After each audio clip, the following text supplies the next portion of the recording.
Advocate Bhudev Mahananda का अभिवादन स्वीकार कीजिए। साथियों, जब से भारतवर्ष में बीजेपी का शासन चला है, उसी दिन से मोदी जी और उनका कंपनी नया नया एक्सपेरिमेंट कर रहे हैं। हर कोई एक्सपेरिमेंट देश को बर्बाद ही कर रहा है। जैसे नोटबंदी एक एक्सपेरिमेंट था, देश का इकोनॉमिक को डुबा दिया। काला धन एक जुमला था, ये लोगों को वोट खींचने की एक जुमला हुआ था।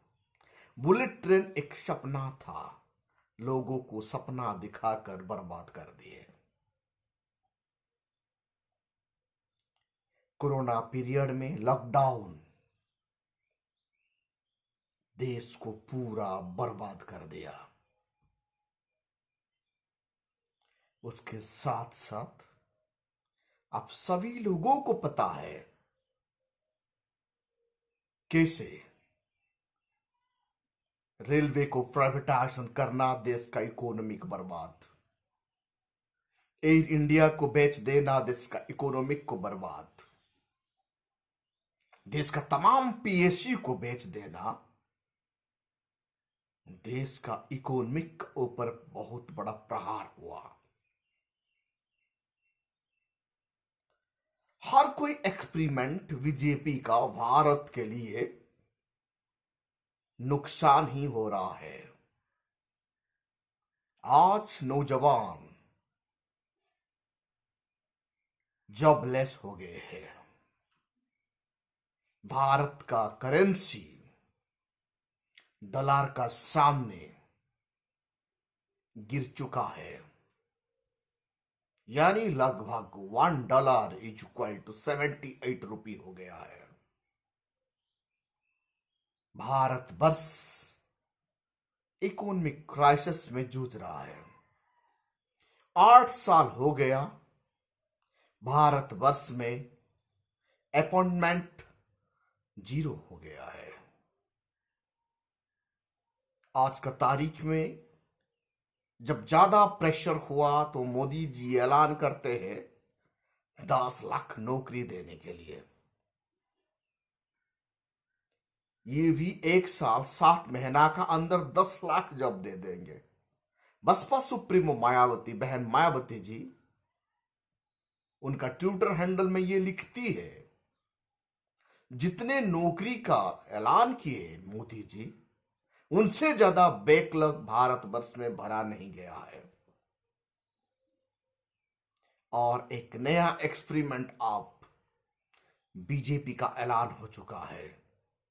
भूल जाइए बुलेट ट्रेन को, भूल जाइए काला धन को, भूल जाइए 2 करोड़ गवर्नमेंट जॉब को, और बचा क्या है?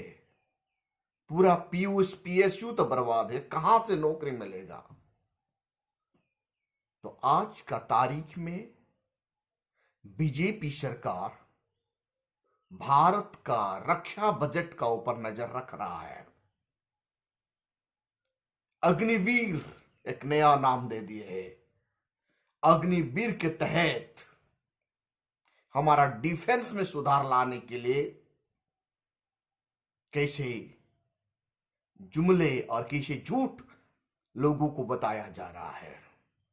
अग्निवीर के तहत भारतवर्ष में नौजवान को सिर्फ 4 साल के लिए नौकरी मिलेगा आर्मी में। साथियों, आप जानते हैं एक आर्मी को बनाने के लिए देश का कितना पैसा खर्चा होता है? एक आर्मी को बनाने के लिए हमारा काड़ी कमाई का टैक्स का पैसा कितना नुकसान होता है, और वो 4 साल नौकरी देने के बाद उनको रिटायरमेंट कर देना, यानी 25% लोगों को छोड़कर 75% जॉब बच्चों को 4 साल के बाद कंपल्सरी रिटायरमेंट। यानी ये देश का, लोगों का, टैक्स पेयर का पैसा से नौजवान को ट्रेनिंग दिया जाएगा। ट्रेनिंग होते होते तो 1-2 साल खत्म हो जाएगा। एक टोटल कंप्लीट सोल्जर बनने के लिए मेंटली, फिजिकली, टेक्निकली वार एक्टिविटी को समझने के लिए ऐसे ही 3 साल गुजर जाता है नौजवान को, और 4 साल के बाद उन्हें रिटायरमेंट दिया जाएगा। वो रिटायरमेंट का कंडीशन भी बहुत बड़ा खतरनाक है। रिटायरमेंट के बाद उन्हें सिर्फ 10 से 12 लाख मिलेगा और कुछ नहीं। वो क्लेम कर नहीं सकता, नो पेंशन, नो ग्रेच्युटी। यानी नौजवान का लाइफ का साथ खिलवाड़। वाह मोदी जी वाह, आपका पॉलिटिकल लीडर 5 साल एमपी बन जाता है, जिंदगी भर पेंशन खाता है, और हमारा नौजवान रिटायरमेंट के बाद कुछ नहीं मिलेगा। यह भी क्राइटेरिया रखा गया है, 17 से 18 साल का नौजवान को लिया जाएगा। मतलब 17 साल में वो अपॉइंटमेंट हुआ, मतलब 21-22 उम्र में वो बेकार हो जाएगा, उनको जॉब से निकाल दिया जाएगा। वो बाहर आके क्या करेगा? देखिए इनका कंडीशन क्या है। फर्स्ट ईयर में वो जो नौकरी होता है, नौकरी का सैलरी कितना है? ये नौकरी का सैलरी हर दिन 1000 रुपया होगा। यानी फर्स्ट ईयर इनको 30,000 रुपये मिलेगा, और 30,000 रुपये में से 9,000 रुपया उनका सैलरी से कटा जाएगा, कट हो जाएगा, और बाकी पैसा उन्हें उनका हाथ में मिलेगा। यानी 21,000 रुपये उन्हें मिलेगा। सेकेंड ईयर में उन्हें 33,000 मिलेगा। 33,000 सैलरी में से 10,000 उनका कट जाएगा, सिर्फ 23,000 रुपये ही उन्हें मिलेगा। और थर्ड ईयर में उन्हें 36,000 मिलेगा, उनका सैलरी होगा। उनमें से सिर्फ 25,000 रुपये उन्हें मिलेगा, और 11,000 रुपया उनका सैलरी कट। और फोर्थ ईयर में उनका सैलरी, उनका तनख्वाह 40,000 होगा।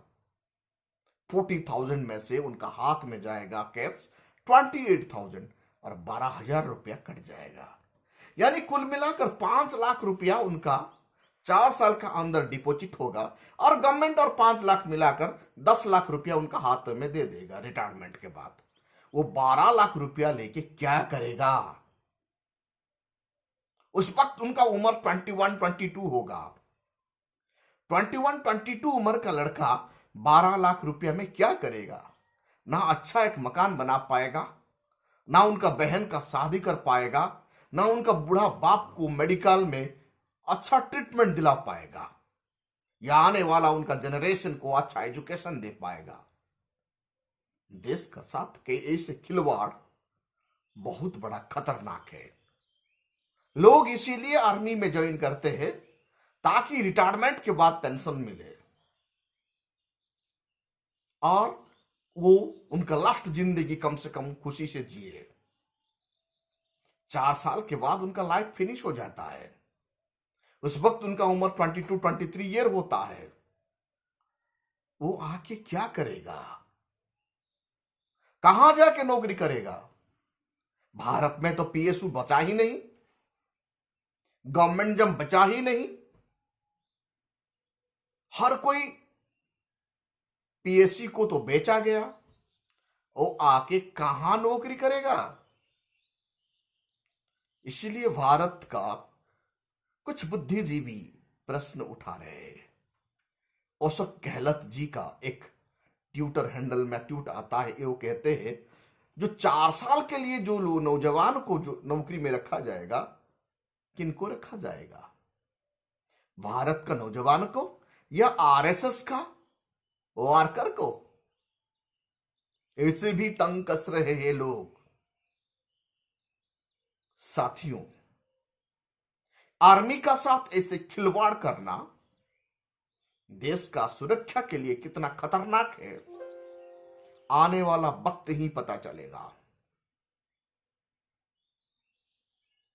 हमारा नौजवान का फ्यूचर का साथ खिलवाड़ करने के लिए गवर्नमेंट का कोई अधिकार नहीं है। हम लोग 5 साल में एक बार गवर्नमेंट को इसीलिए चुनते हैं कि वो हमारा जान और माली को सुरक्षा दे, हमारा फंडामेंटल राइट को प्रोटेक्शन दे, हमारा संविधान को प्रोटेक्शन दे और देश में यूनिटी इंटीग्रिटी एस्टेब्लिश करके देश का शासन करे। लेकिन 8 साल हो गया, भारत देख रहा है भारत का पीएसयू कैसे तमाम पीएसयू को बेचा गया है। वर्तमान ये नया ड्रामा शुरू हो गया है। भारत का होम डिपार्टमेंट यानी आर्मी, सुरक्षा, जो भारत का डिफेंस डिपार्टमेंट है, डिफेंस को कमजोर किया जा रहा है। ऐसा नौकरी दिया जाएगा तो नौजवान का मेंटल साइकोलॉजिकली कितना वीक हो जाएगा। नौजवान को जो नौजवान जान जाएगा 4 साल के बाद उनका नौकरी फिनिश, वो जाके क्या करेगा? नौकरी नहीं मिल रहा है, बेकार है, इसीलिए जाके वो ज्वाइन होगा और ज्वाइन होने के बाद हर दिन उन्हें टेंशन बढ़ते रहेगा। 2 साल हो गया, 3 साल हो गया, अगली साल मैं रिटायर्ड हो जाऊंगा। रिटायर्ड के बाद मुझे सिर्फ 5 लाख रुपया मिलाकर मेरा ही पैसा मुझे मेरे हाथ में थमा दिया जाएगा। ये 10 लाख रुपया लेके मैं क्या करूंगा? ये टेंशन के मारे ना वो अच्छा परफॉर्मेंस कर पाएगा, ना वार फील्ड में वो जोश दिखा पाएगा, ना वार फील्ड में वो मन ध्यान दे के काम करेगा। वो टेंशन के कारण सही से ट्रेनिंग भी कर नहीं पाएगा, सही से युद्ध भी कर नहीं पाएगा, क्योंकि वो जानता है वो मरने के बाद उन्हें कोई बेनिफिट नहीं मिलेगा, रिटायरमेंट के बाद भी उन्हें कुछ बेनिफिट नहीं मिलेगा। उसके साथ साथ वो पेंशन प्राप्त कर नहीं पाएगा, ग्रेचुइटी प्राप्त कर नहीं पाएगा। ये समस्त टेंशन के कारण नौजवान एक अच्छा आर्मी बन नहीं पाएगा, एक अच्छा सोल्जर बन नहीं पाएगा। देश के लिए डेडिकेट होने का जो जज्बा वो अपने आप कमजोर हो जाएगा। ये मनोवादियों का हर कोई एक्सपेरिमेंट देश के लिए बहुत बड़ा खतरनाक है। साथियों, हम जानते हैं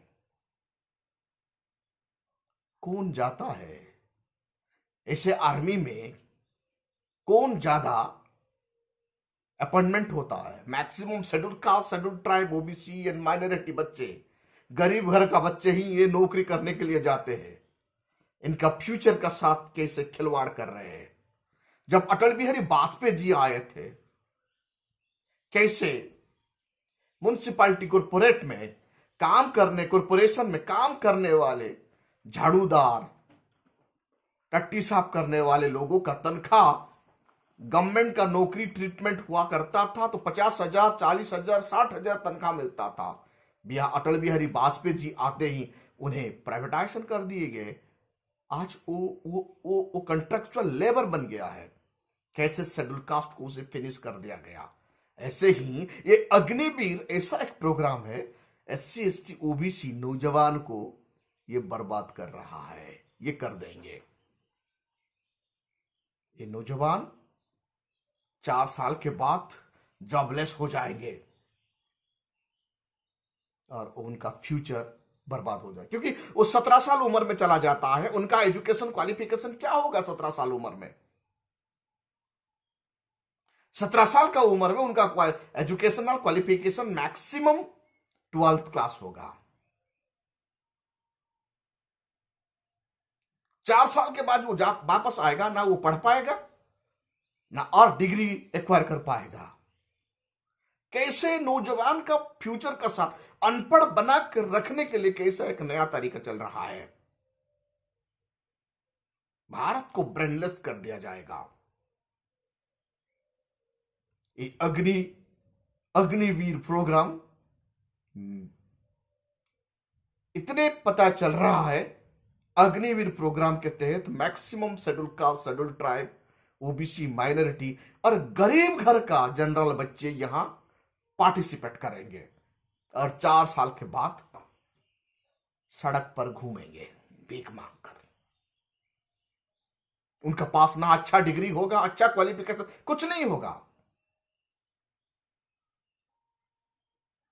और दूसरी तरफ इस प्रोग्राम में देश का इकोनॉमिक बर्बाद होगा। हमारा टैक्स से 4 साल के लिए एक नौजवान को हम ट्रेनिंग बनाएंगे, उनका ट्रेनिंग तो 1-2 साल हो जाता है, उसके बाद वो बाहर निकलते निकलते सब पैसा बर्बाद, और फिर एम्प्टी हो जाएगा, फिर लोग जाएंगे, फिर हमारा बच्चे का एजुकेशनल क्वालिफिकेशन के साथ खिलवाड़ किया जाएगा।